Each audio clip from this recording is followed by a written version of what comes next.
Hi everyone, Nigel Saunders here. Today I'm going to be working on my grapefruit bonsai. I was checking the playlist and it's been almost 2 years since I've done a specific video on my grapefruit bonsai, so I think it's time for an update.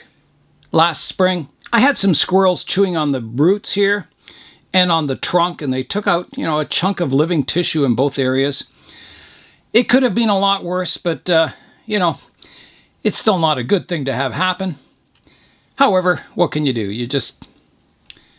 Eventually the tree will heal and repair itself, and hopefully it'll become a feature of the tree. Out the window, we're getting some really nice snow coming down, some nice fluffy snow. That means I'll be shoveling the driveway tonight. Here's another look at the damage. You can see a big section of living tissue is removed from the top of the roots here, and there's a big bite mark in the trunk here. However, as I said, they'll heal over. It'll add a bit of character to the tree. I've got quite a few challenges with this tree. One is it has some scale insects on the leaves, so I've got to get those cleaned up. So I'll do that after the pruning, because it's possible I'll prune away half the branches anyway. So the other thing is the styling of this tree. It's not your usual tree, and I think I've never been happy with the look of it in the pot and that, so I think I'm going to have to do something different. If you see a tree like this in nature, it's usually because it was in the shade and it found a sunny spot and it started to grow out towards the light. So maybe on the edge of a forest or the edge of a cliff or something like that. So I think it needs that kind of a feeling to it to kind of justify the slant of the tree. So I'm thinking that edge of the cliff kind of planting might suit this tree the best. Not all of the leaves have scale insects on them, but this one is one of the worst leaves. You can see the dots underneath the leaf there. So yeah, that'll need cleaning up. I just brought the tree up from the basement today where it's being kept very cool. So I think the tree, up in the warmth here of the plant room, it's going to wake up, and if I left it alone, it would probably flower. It's old enough, this tree, that it would get flower buds setting on it. That's what happened to my lemon tree when I brought it up in the plant room here. I've got 2 flower buds on it now. But I'm going to prune it today. I want to get this tree's styling, get a theme going on it. So I think to do that, I think I've got to do some sketching. All right, so for any slanting style tree, if we have this tree is kind of, I wouldn't really call it a slanting style. I don't know what I'd call it. They have to have powerful roots on the other side of the tree to anchor it. And that gives it stability. If it doesn't have this, if they don't have the roots here, if they just came down and there was a meager root system, it would look unbalanced. It would look like the tree could tip over. So you need these strong roots out the side to really give the tree a look of stability in the pot. So we'll be checking the surface roots on the right-hand side of the tree today. Another thing, for a tree to grow like this, as I said, there has to be some obstacle here. Otherwise, the tree would go straight up. So that could be, another tree shading it out here.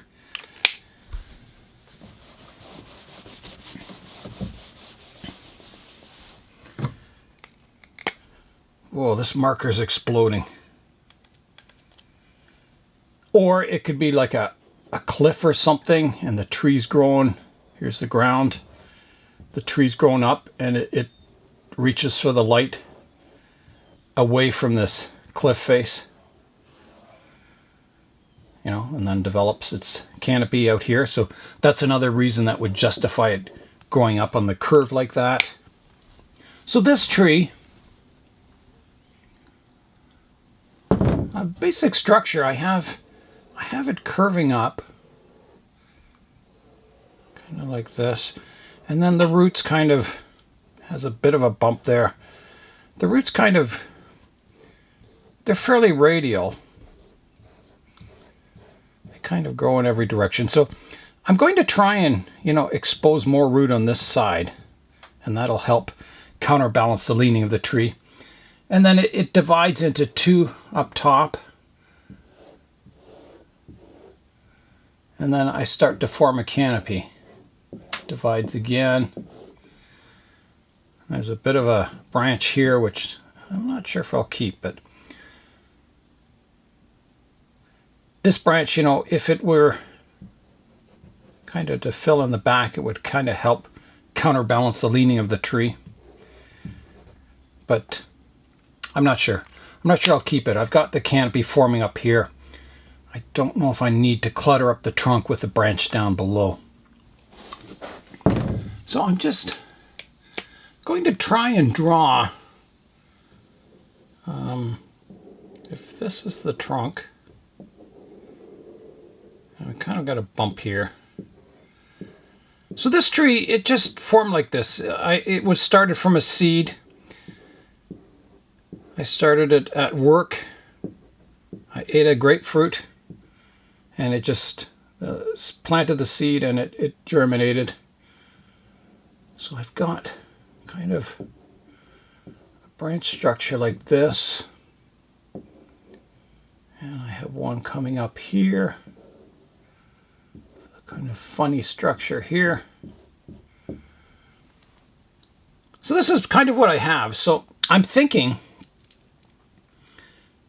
I talked about maybe putting it on a cliff edge. So, if I had some kind of a rocky face here, maybe a root over rock composition,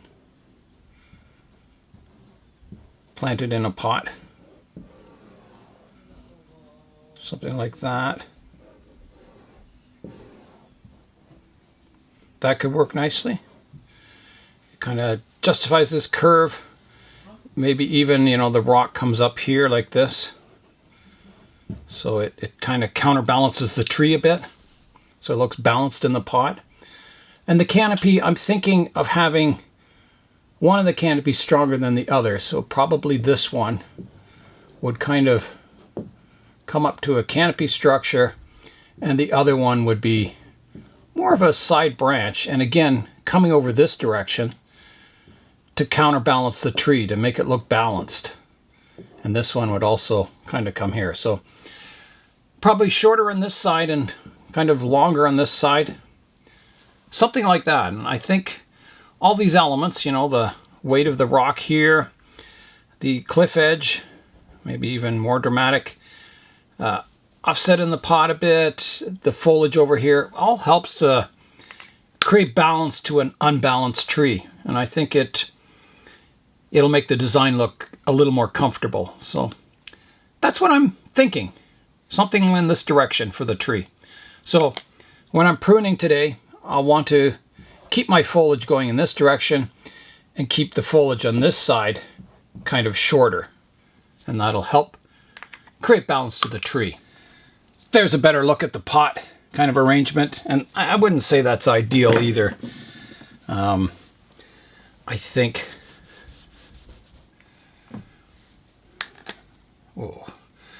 possibly, keeping the pot short on this edge. Maybe even getting rid of that part here. Maybe works okay. Kind of that asymmetrical triangle shape. The other possibilities, instead of, trying to create balance, is to create unbalance. And that would be done the opposite way. Having, the foliage long on this side and short on the other side. I can't really draw it on here very well, but yeah, so you have all your long foliage over here and very short on this side, and it creates unbalance. And I guess I should have had the pot the other way before, but kind of, off to this side of the pot, so it looks like it would tip over. And again, maybe you'd need a rock or something here to kind of balance the weight of the tree. So that's another possibility, is to, shift everything this way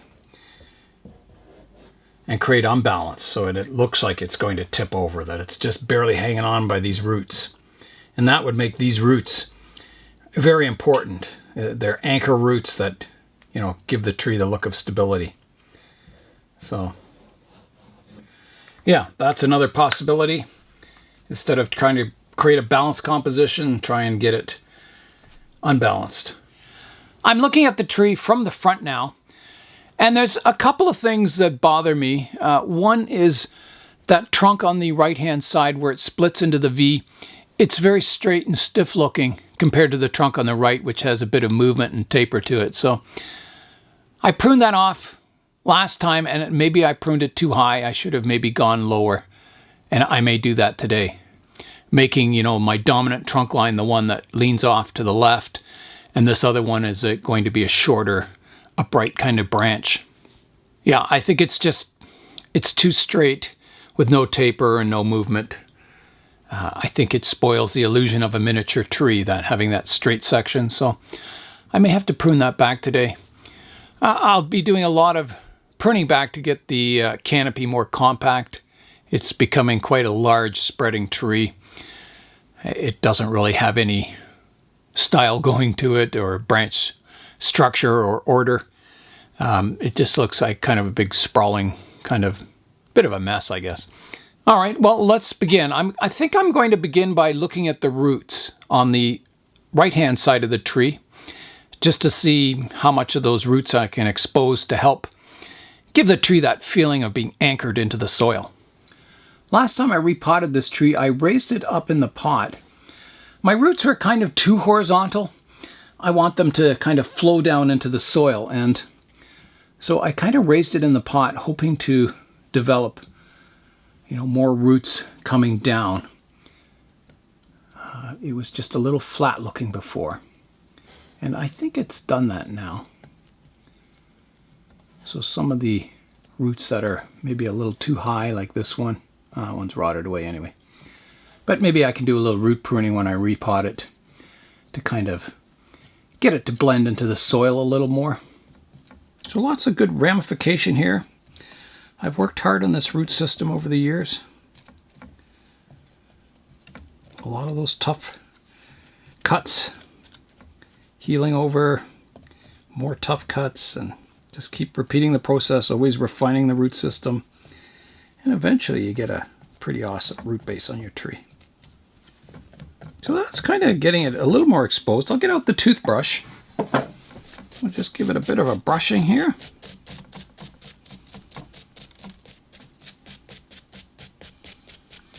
So these chew marks, they are healing over. You can see the callousing around it.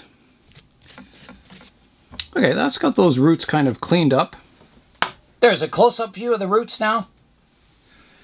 You can see now how exposing the roots on the right-hand side kind of makes the tree look like it's more balanced, that it's firmly anchored in the soil on this side and it's not going to tip over. It gives it a feeling of stability. Here comes the hard part now. I'm going to have to start the pruning. Yeah, I see this trunk line as more of a branch underneath the canopy coming out this way, I think. If I remove that branch, the trunk line's quite nice also. It's nice and twisty, and then I could have a higher canopy. I'm putting my finger over this branch, covering it up, seeing what it would look like without it, and it looks pretty good. It also looks pretty good shortened if I kind of cut it off about here. There is a back branch here. If I cut it to there, it's still quite a straight section. If I totally remove that branch, it really shows off the trunk line. But if I cut it short, it still looks good. I think it needs this branch here. And I think if I cut it off here, it's too high. It's still too straight. So I think I need to cut it about halfway between this branch and where it starts off. That's a tough cut. That's really tough. But it's got to be done. All right, here I go. So I'm going to go about halfway. Now, do I angle it or anything? I think I will. I think I'll try and angle my cut a bit. I don't know how much it'll help, but all right, here I go. Big cut.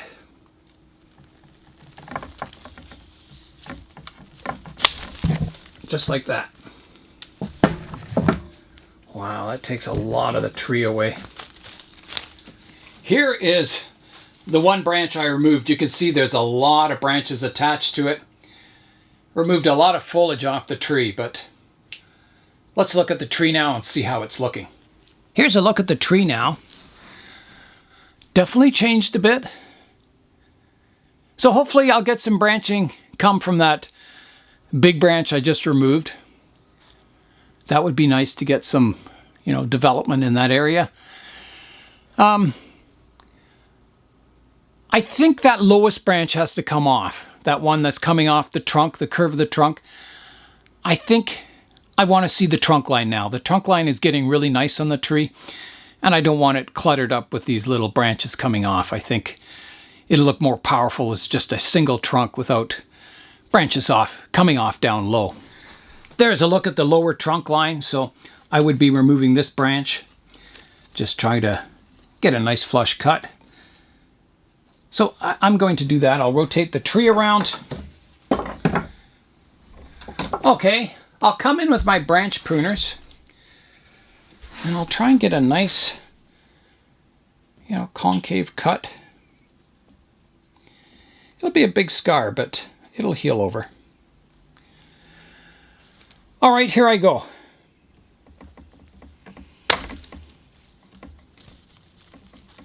Just like that. There's a look at the cut. It's quite a nice cut. It's concave. It should heal over, quite nicely. I noticed this cut from the front view. It kind of sticks out a bit at the bottom. So I'm going to come in and just make that wound a little larger.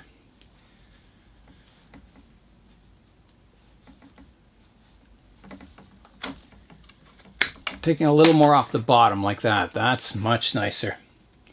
Yeah, from the front, it looks nice and flush now. Here's a view of that cut from the front.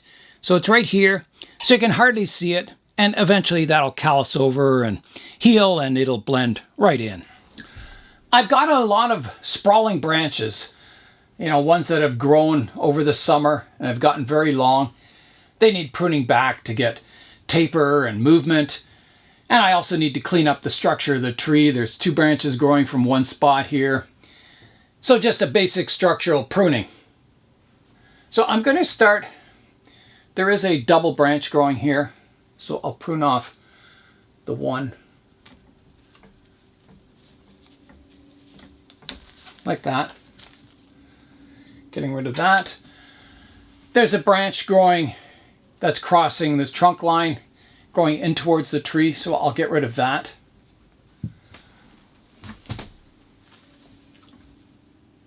Like that. I've got a branch sticking straight up here. I'll get rid of that.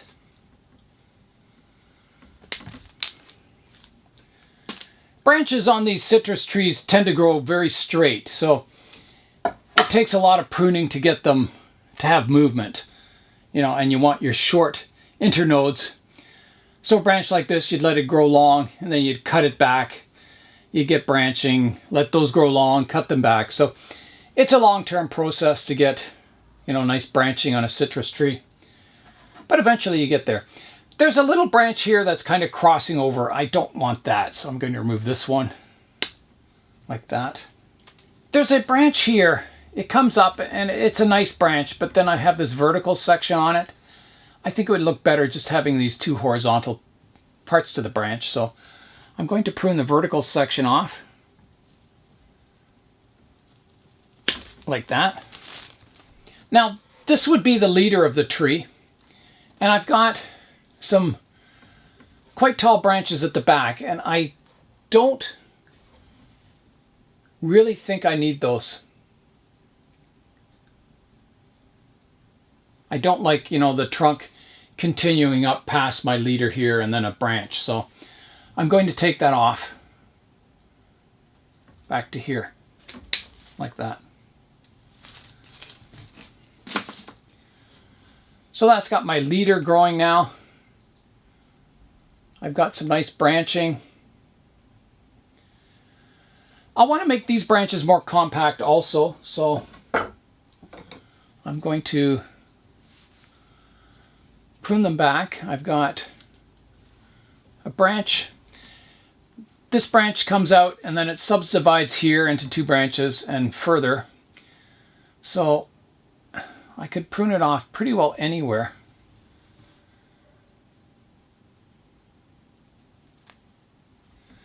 I think I'll go off quite short here, so I'm going to prune it back to this branch right here, like that. That makes it shorter and more compact. I can prune the tip off that branch like that. I think I've got to do the same with this branch.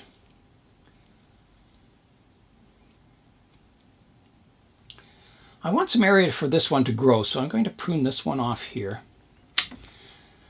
like that. And then I'll just take the tip off here, and I'll prune this one back.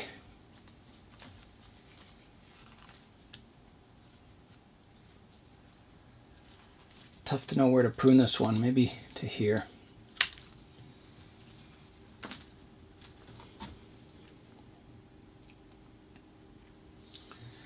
There's a vertical section I've got to take off here.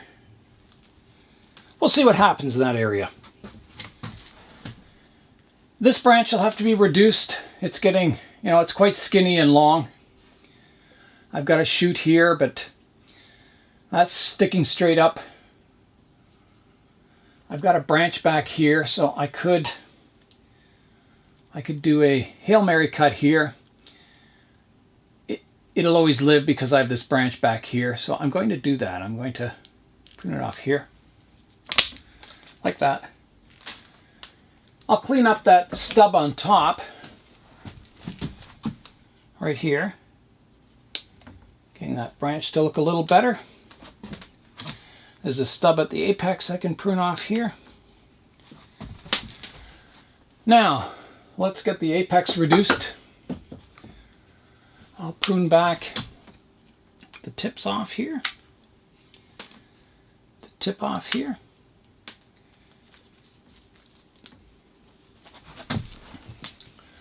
So on the apex, I have this long straight section here. That's no good. That's got to be pruned back. So I'm thinking taking that whole top off there.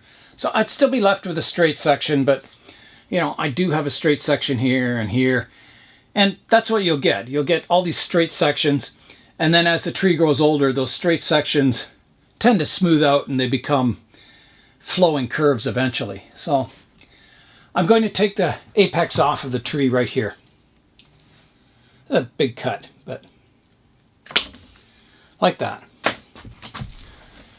I think I'm not liking this back branch here. I'm really liking this part of it, but not that part. So that's coming off. Like that. And that reduces the tree down. Here's a look at the grapefruit tree from the front now. And I really like it. I think it looks very miniature. It's got nice movement to it. Yeah, I think it has a nice basic kind of branch structure, something I can build on in the future. The apex is nice and tapered and it's got movement. So yeah, I think the tree's looking quite good. Hopefully I'll get all kinds of new branches come in and I'll be able to, further pick and choose branches for the future. But yeah, I'm happy with the work I did on it today. I think it's been a big step forward for this tree. It's got some style to it now. I started this tree from a seed about 25 or so years ago, and I think it's finally getting some tree-like structure to it, and yeah, I think it's starting to look like a tree, maybe for the first time in its life, that it's starting to look something like a miniaturized tree. The next thing I'll do, I'm going to spray it with soap and water I think I've pruned off all the leaves that had scale insects on it. None of these have anything on them. But as a precaution, I'll spray the tree down with the soap and water and then rinse it off and put it on the shelf. And hopefully, by bringing it up into the heat now, it'll stimulate it to grow. All right, here I go with the soap and water now.